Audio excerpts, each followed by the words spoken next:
Oh shoot, this is happening. Come on. Kaitlyn, I know you were nervous. You had said that to watch it all back. What was it like? Yeah, I think anybody would be nervous to relive those moments. It's such a unique experience, and once it's done, you're like, okay, it's done. It's not going to happen anymore. We're not going to relive it, and then boom, we're reliving it. So I actually got a screener of it, so I was able to watch, and it took me about 3 days to get through everything. And it was fun. It was sad. It was funny. It was empowering. It was a bunch of different emotions through the whole thing. Does that mean you'd watch it for 10 minutes, then you needed a little break? Yeah. Okay. Yeah. A wine break. Did you tell them who you watched it with? No. Oh, yeah.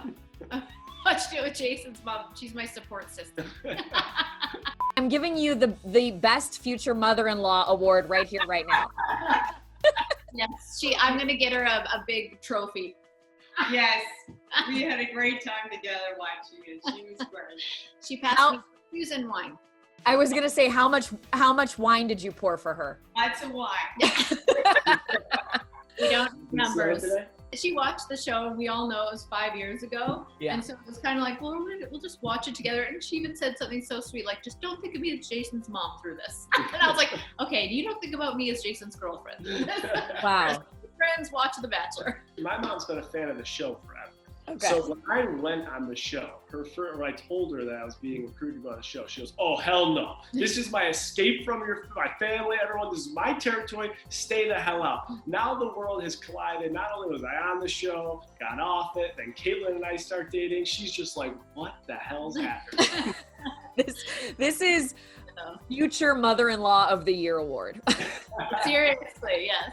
Jason, I know you had said you hadn't watched this season before, so I'm wondering if you watched this episode and got the Cliff's Notes. Yeah, so I watched it in a different room. I was very reluctant. I'm like, you know what? I don't think I'm going to watch it. But at the end of the day, one thing I always preach is like, you can't use someone's history against them, and to know where someone came from and the derivative of that like puts them where they are today. And I think with Kaitlyn and I, whether it's good, bad, or ugly, we just have like clear communication of where we stand. And so if I'm going to be someone that like preaches that, it's who am I to say, oh, I'm just going to ignore it. I'm not going to pay attention to it. You probably didn't enjoy it. Yeah. And well, I think emotionally, like even when we found out that it's re-airing, we're just like, what the hell? Emotionally, it sucks. No one wants to see that, right? But logically, what's the reality of the situation? The reality is without this show, without that experience, without me being on the show, this never happens, ever, right? We'll never. If I slid into your DMs just randomly, would you respond?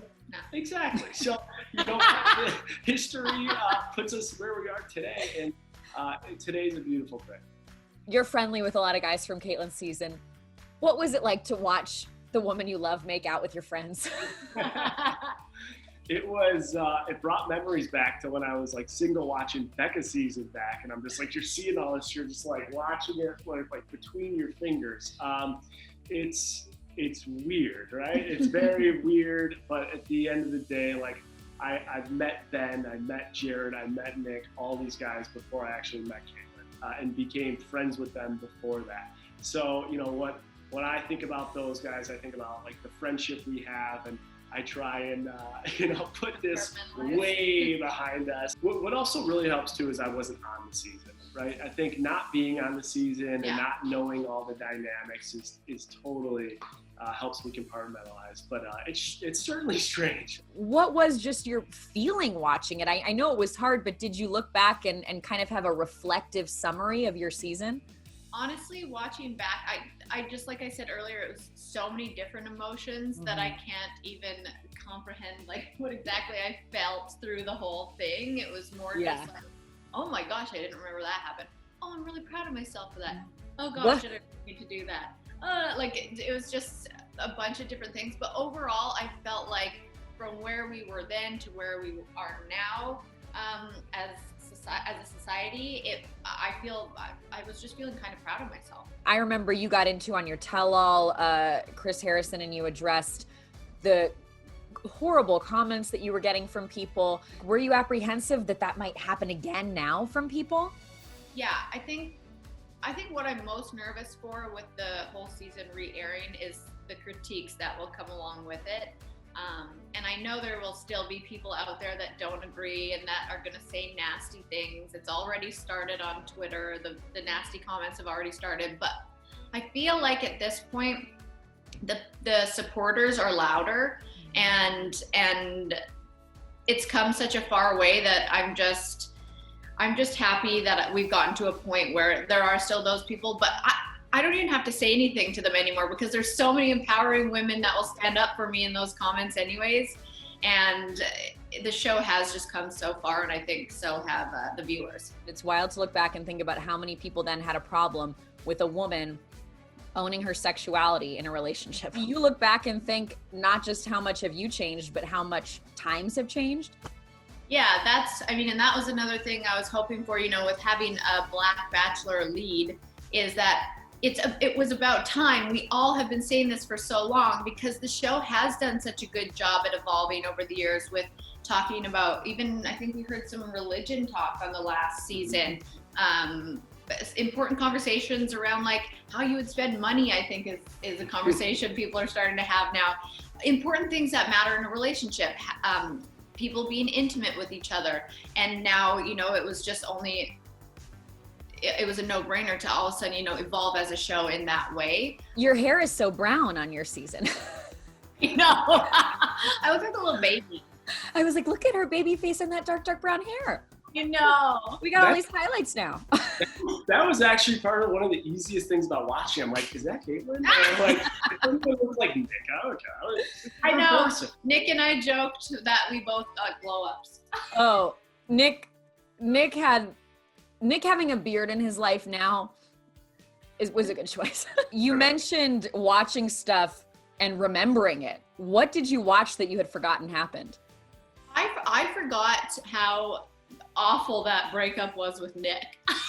I thought I was like, sorry, man, there's someone else. Like, I didn't realize it was such a long conversation, and I felt so terrible that he was so blindsided. I think I'd convinced myself that I was like, yeah, it's not gonna work out. Bye. And then I watched it and I was like, oh my gosh, I'm a monster.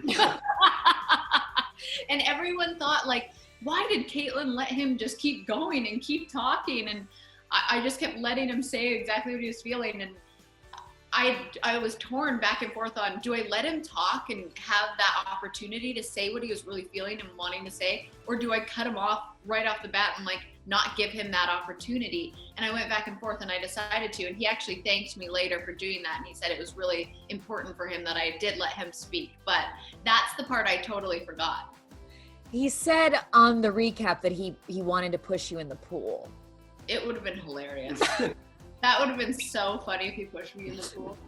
Like just a little beep. A little nudge. Yeah. I don't know if Jason agrees. He's like, no. Everything I'm looking for is there. I'm falling in love with you. We did not relive the Shawn proposal. That was not in the episode. What happened with this episode coming to light? I actually thought, and I think I was told that proposal would happen. Remember I told you, I was like, I think they're airing the proposal. Yeah. So I was actually shocked too when they didn't show it because I was expecting to see that. I was kind of preparing myself for that. So yeah, I was surprised they didn't.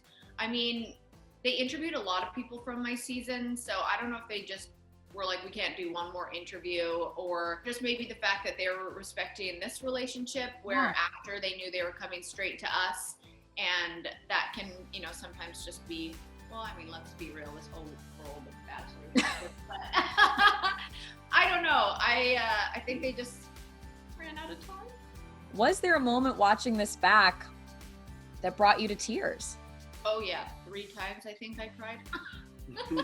Because it wasn't, I was like, I miss these people. It was so overwhelming. If I get overwhelmed with emotion, I'll just cry. And I think just watching it, even the beginning limo entrances, I started crying just because I haven't been able to go back and watch any of it. And I haven't relived that since it was in the present moment. So to go back that long ago and just, I could almost smell the mansion and remember exactly how it went down, and everything just came rushing back because I think I've been blocking it out for so long that I was just overwhelmed with emotion watching it. And there were so many, you know, special moments and fun moments and hilarious moments and sad moments that just the emotion was taking over, and I cried, about 3 times. You said in a really great moment that night at the mansion that it was the best moment of your life to find out you'd been named the Bachelorette. We saw you call your mom. You were so happy. You've had a lot of great moments since then. I was wondering, would you still call that the best moment of your life? It was up there. I mean, it was just such a surreal moment because I never would have thought I was going to be the Bachelorette coming off The Bachelor. I was the third to go home, and I was like, there's no way. I am not who they pick as the Bachelorette, you know. Edgy Canadian, tattoos, potty mouth, like not the girl next door. Didn't even cross my mind that that was going to be an option. So when they had asked me, I was like, oh my gosh, I'm so honored. And then they said, oh, but we're putting you against a woman. And then I was like, oh, and then there goes. That wasn't great. But then once Chris sat me down and said, like, you are our next Bachelorette, I just remember being like, this is a pivotal moment in my life that I will never forget. And there was so much build up towards it. It was just something I never imagined could happen for me. And so it is still up there as one of the best moments of my life, especially calling my mom after and just feeling so excited. Well, we almost got what we thought maybe was going to be another best moment of your life. It wasn't a ring box. It was AirPods.